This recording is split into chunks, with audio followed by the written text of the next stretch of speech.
देखिए, निश्चित तौर पर नीतीश कुमार सुशासन बाबू के नाम से जाने जाते हैं और मैंने सबसे पहले मैं आपको बताऊं कि 1989 में वो विश्वनाथ प्रताप सिंह जो देश के प्रधानमंत्री थे उनके कैबिनेट में वो राज्य मंत्री थे और उसके बाद अटल बिहारी वाजपेयी के कैबिनेट में वो कृषि मंत्रालय, रेल मंत्रालय, भूतल परिवहन मंत्रालय समेत अनेक मंत्रालयों का उन्होंने जिम्मा संभाला। हालांकि बिहार विधानसभा में 1980 में जब उन्होंने चुनाव लड़ने की कोशिश की, चुनाव वो लड़े तो उन्हें हार का सामना करना पड़ा और 85 में पहली बार विधानसभा चुनकर पहुंचे।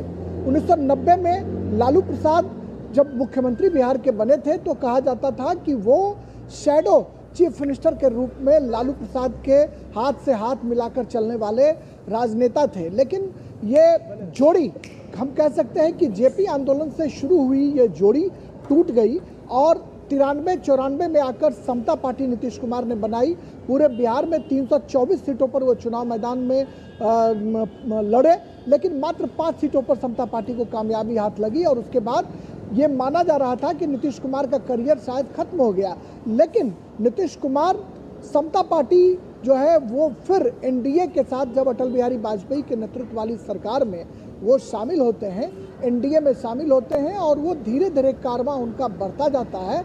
अटल बिहारी वाजपेयी जब प्रचार के लिए बिहार पहुंचते हैं और कहते हैं कि नया बिहार नीतीश कुमार, यह जो स्लोगन था ऋतु, या बिहार की जनता के मन में घर कर गया। नया बिहार नीतीश कुमार, अटल जी आकर टेलीविजन चैनलों पर प्रचार किया करते थे, कहा करते थे और 2000 में कुछ दिनों के लिए सरकार में जरूर नीतीश जी आए, मात्र 13 दिनों में इस्तीफा देना पड़ा। राबड़ी देवी फिर चीफ मिनिस्टर बनी। 2005 में 2 चुनाव हुए और उसके बाद नीतीश जी 2005 के दूसरे विधानसभा चुनाव में प्रचंड बहुमत के साथ सत्ता में आए और 2005 से अब तक लगातार वो बिहार की कुर्सी पर आसीन है। सिर्फ जीतन राम मांझी के 1.5 साल 1 साल के अगर वक्त को छोड़ दिया जाए तो लंबे समय तक मुख्यमंत्री रहने का रिकॉर्ड नीतीश कुमार के नाम है और इस दौरान उन्होंने एक से बढ़कर एक काम किया। चाहे बिजली का मसला हो, चाहे रोड का मसला हो, लॉ एंड ऑर्डर का मसला हो, तमाम मोर्चों पर नीतीश कुमार ने बिहार को सजाने संवारने की कोशिश की। अब जबकि वो दिल्ली आ रहे हैं, अभी मैं शपथ ग्रहण समारोह में मैं शामिल था, हमने जब उनसे सवाल किया तो उन्होंने कहा कि हम तो पुराने बिल्डिंग में आया ही करते थे। लेकिन राजेश, बड़ा सवाल ये है कि 21 साल के बाद तरफ था और वो लगातार जी राजेश, बड़ा सवाल ये है कि 21 साल के बाद पटना से दिल्ली बतौर मुख्यमंत्री रहते हुए उन्होंने राज्यसभा की सदस्यता ली है, अब राज्यसभा के सांसद है, लेकिन पटना से दिल्ली आने के बाद उनका रोल होगा क्या?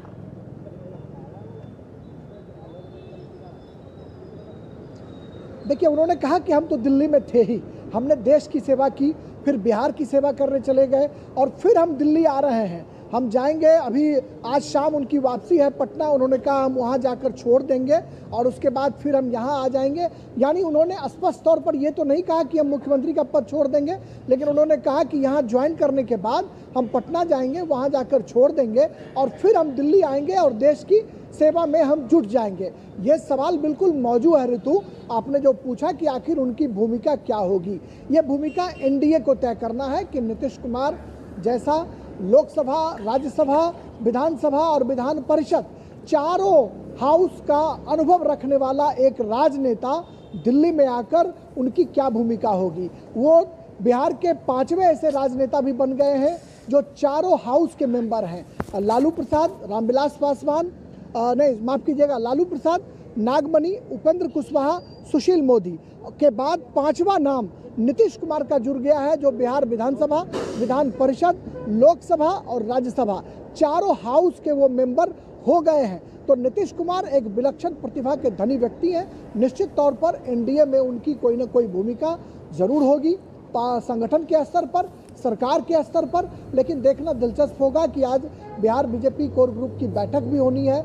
ये माना जा रहा है कि बिहार के मुख्यमंत्री का ताज किसको मिलेगा, इसको लेकर भी चर्चाएं गर्म हो चली हैं। अब देखना होगा कि इस बैठक में किसके नाम का पिटारा खुलता है, किसके नाम का हम कह सकते हैं कि उन्हें लॉटरी लगती है कि वो बिहार के मुख्यमंत्री नीतीश कुमार के हम कह सकते हैं कि उनकी जो आगे की जो विरासत होगी उसको कौन बढ़ाएंगे, इसको लेकर बहस जो है राजेश, जिन नामों में चर्चा हो रही है उसमें कौन सा नाम सबसे आगे है इस समय? की बैठक करेगी।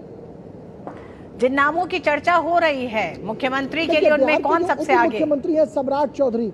सम्राट निश्चित तौर पर सम्राट चौधरी जो है वो गृह मंत्री अमित शाह के बहुत करीबी माने जाते हैं और गृह राज्य मंत्री नित्यानंद राय भी अमित शाह के बेहद करीबी माने जाते हैं। और इन दो नाम जो हैं ये दो सीरियस कैंडिडेट हैं। सम्राट चौधरी के बारे में कहा जा रहा है कि वो रेस में सबसे आगे हैं, लेकिन भारतीय जनता पार्टी और एनडीए में जब तक किला फतह ना हो जाए तब तक सब कुछ स्पष्ट तौर पर नहीं कहा जा सकता है। और भारतीय जनता पार्टी के लिए ये भी कहा जाता है कि ये जो पैमाने आप बता रहे हैं नजदीकियों के पैमाने पर कई बार इस तरह के नाम भी आते हैं जो कभी सोचे नहीं जाते हैं। तो क्या बिहार को कोई ऐसा चेहरा भी मिल सकता है जिसकी कल्पना अभी नहीं की जा रही है? हालांकि जातिगत एक तरह से समीकरणों को ध्यान में रखते हुए हमेशा से फैसले लिए गए हैं बिहार की राजनीति में।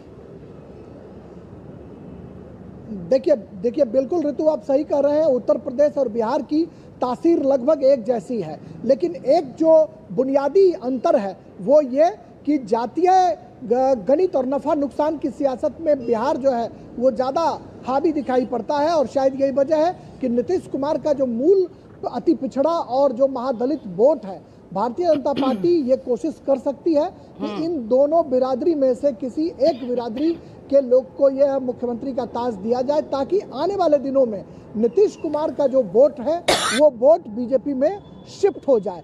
तो बीजेपी दूर की कौड़ी खेलने की कोशिश निश्चित तौर पर करेगी, लेकिन अब देखना होगा कि ये सब कुछ भविष्य के गर्भ में छिपा हुआ है कि किसे भारतीय जनता पार्टी और एनडीए का आशीर्वाद मिलता है और कौन बिहार का नया सरताज होगा, यह देखने वाली बात होगी। बहरहाल सम्राट चौधरी, नित्यानंद राय, इन दोनों का नाम सबसे आगे है, लेकिन महिलाओं की जो वोट प्रतिशत है, महिलाओं का बड़ा हिस्सा जो है एनडीए के साथ रहा है। तो महिला मुख्यमंत्री के नाम पर भी चर्चा जोर शोर से चल रही है कि महिला मुख्यमंत्री को भी जो है उनकी ताजपोशी की जा सकती है। अब देखने वाली बात होगी कि अति पिछड़ा, महादलित या फिर ओबीसी कार्ड खेलने की कोशिश बीजेपी करती है, एनडीए के लोग करते हैं, या फिर बिल्कुल राजेश, एक बड़े लंबे समय के बाद बिहार को एक नया मुख्यमंत्री का चेहरा मिलेगा, एक बड़ा परिवर्तन होगा। नीतीश कुमार राज्यसभा सांसद हो गए हैं, तो अब बिहार में एक बड़े परिवर्तन जल्द ही उस चेहरे के साथ सामने आएगा। बहुत बहुत धन्यवाद अभी तक की पूरी जानकारी के लिए। उत्तर प्रदेश में चुनाव आयोग ने आज अंतिम मतदाता सूची